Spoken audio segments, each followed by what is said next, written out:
Here is your story, 3,000 words, clean and engaging. Daniel Mercer died on a Tuesday morning, and nobody noticed for almost an hour. He was standing in the parking lot of a Walgreens in Gary, Indiana, a paper bag of blood pressure medication in one hand and his car keys in the other. The sky was gray. The asphalt was wet from last night's rain. A pigeon was pecking at something near the curb. And then Daniel's heart simply stopped, the way an old clock stops, not with drama, not with noise, just a quiet refusal to keep going. He was 58 years old. He had $11 in his checking account. He had a daughter he had not spoken to in 6 years. He had a business that had dissolved into debt 2 years before, taking everything with it, the savings, the house, the version of himself he had always planned to become someday. The last thing he saw, before the gray sky went black, was a scratch-off lottery ticket stuck to the wet asphalt near his shoe. He thought, that is about right. Then nothing. Then, a ceiling he recognized. It had a water stain shaped like the state of Florida. He had stared at that stain 1,000 mornings as a young man, lying in the bed he grew up in his mother's house on Elm Street in Gary. The smell hit him next, instant coffee and menthol cigarettes. A clock radio on the nightstand showed 6:47 in red numbers, the old kind, not digital, the kind that flipped. He sat up slowly. His hands were wrong. Smooth. No swollen knuckles. No age spots. He walked to the bathroom on legs that did not ache and stood in front of the mirror and looked at a man who was 29 years old. He sat down on the bathroom floor. He sat there for 40 minutes without moving. He did not cry. He had used that up the first time around. He was back. Somehow, impossibly, he was back, and not as a ghost, not as a memory, but as himself, young, alive, his whole life spread out ahead of him like a road he had already driven once and crashed on, and now he was being handed the keys again. The question was not whether this was real. It felt too real, the cold tile under him, the drip of the faucet, the sound of his mother moving around in the kitchen. The question was what he was going to do about it. He already knew the answer. He had known it before he fully woke up. Here is what Daniel Mercer carried in his memory that no one else in 1996 had. The winning Powerball numbers for March 14, 1998.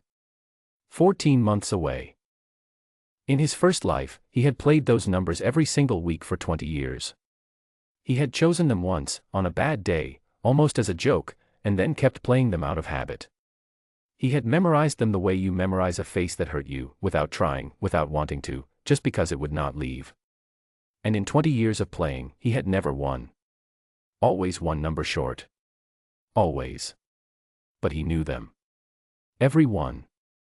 What Daniel did not do was rush. He did not go out the next morning and buy a ticket. He did not tell his mother, who was already up making coffee and asking him if he wanted eggs. He smiled at her, said yes to the eggs, and sat at the kitchen table and thought clearly for the first time in a long time. He thought about every lottery winner story he had ever read. The ones who blew it all in 3 years. The ones who ended up in debt again, or worse. The ones who trusted the wrong people, or who drew so much attention that their lives became impossible. He thought about what money actually needed around it to become something lasting: structure, patience, legal protection, and a plan built before the money arrived, not after. So he worked. He drove a forklift at a distribution center on the south side of Gary, the same job he had worked the first time at this age, and he saved money in amounts small enough not to be noticed. He spent his evenings in the back of the Gary Public Library, reading, not novels, not newspapers, but books on corporate structure, tax law, LLC formation, and asset protection. Thick, boring books that most people never opened. He read them like they were thrillers. He opened a bank account. Then another. Through a shell company registered in Delaware under the name of a distant cousin, for a small cash fee, he created a legal entity that had nothing to do with his name. He waited. He had been 58 and broke and standing in a parking lot watching his life end. He had nothing but patience now. Patience felt like luxury. On March 13, 1998, he drove 2 counties away from Gary, to a gas station off Interstate 65 that he had never visited before. He paid with cash. He wore a plain baseball cap pulled low. He bought 1 lottery ticket and drove home. He did not watch the drawing live. He already knew the result.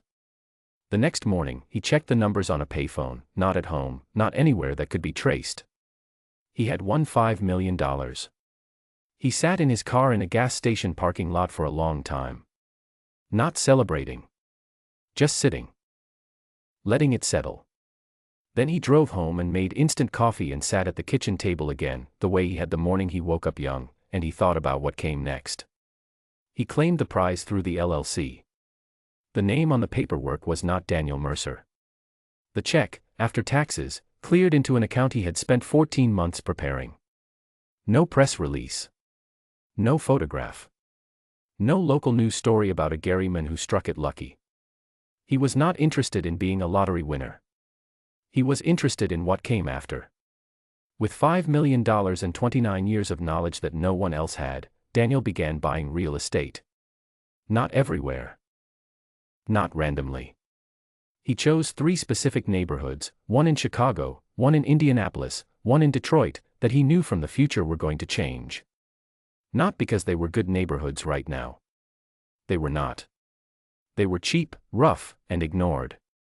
But he knew what was coming: the cafes, the young professionals, the rising rents, the property values tripling in a decade. He had watched it happen the first time. He had been on the wrong side of it the first time, watching other people get rich while he struggled. This time he was going to be on the right side. He bought properties quietly, through the LLC, through a property management company he set up with a partner. Her name was Grace Okafor. She was 27 years old, a civil engineer, 2 years out of Purdue, brilliant in ways she had not fully figured out yet and working a job that was too small for her. He had found her at a city planning meeting in Chicago, a boring Tuesday night meeting about zoning changes that almost no one attended. He had gone because he knew, from the first life, that she would be there. He introduced himself after the meeting in the parking lot. Said he was starting a development company. Said he needed someone who could look at a building that was falling apart and see what it could become. She looked at him carefully. "What do you know about development?" "Enough," he said. "And more importantly, I know what not to do." She thought about it for 4 days. Then she called him and said yes. What followed was quiet and steady. They bought distressed buildings. Grace oversaw the renovation work with a precision that Daniel could not have matched. He handled the financial structure, the legal side, the long-term planning. He made decisions that looked strange to outsiders, passing on properties that seemed like obvious wins, acquiring ones that looked too risky, but which made complete sense when you already knew how the next decade was going to unfold. They did not argue often, but when they did, Grace was usually right about the present and Daniel was right about the future. They learned to split it that way. By 2003, they had 20 properties. By 2006, 43. The company was called Mercer Grace Development. It was not famous. That was by design. In the summer of 1999, Daniel was in Chicago for a site visit in the Wicker Park neighborhood, a building Grace wanted to look at. He was walking along the sidewalk, hands in his jacket pockets, half thinking about the property numbers, half thinking about lunch, when he saw them. A woman with a stroller. 26 years old. Dark hair. She had a particular way of holding her shoulders, slightly forward, like she was bracing for something, that he recognized before he recognized her face. His ex-wife. Young. Before the marriage, before him, before all of it. In the stroller was a little girl. 4 years old. Round face. A serious expression. She was watching a pigeon on the sidewalk with the full concentration of someone who had never seen anything more important in her life. His daughter. He stopped walking. She did not know him. She had never met him. In this life, he had not yet become her father. He was just a man on a sidewalk. A stranger. The pigeon hopped sideways. The little girl watched it go. Then she said, very seriously, to the air in front of her, "Bye, bird." He walked past them. He made it half a block. He stopped at a crosswalk and put one hand on a metal streetlight pole and stood there. Grace caught up to him 30 seconds later. She had learned by now to read him well enough to know when not to speak. They stood at that crosswalk for a long time. The light changed. Changed again. Changed a third time. He said, "Let's go look at the building." She said, "Okay." They went and looked at the building. He bought it. In 2008, the financial crisis arrived. Daniel had spent 3 years getting ready for it. Not publicly, not loudly, but quietly and methodically, moving assets, restructuring holdings, repositioning the company's exposure. He had sat across from Grace in their Chicago office in early 2007 and told her what he believed was coming, and she had looked at him for a very long time. "How do you know this?" she asked. "I don't," he said. "I have a feeling that I have spent a long time thinking about." She trusted him.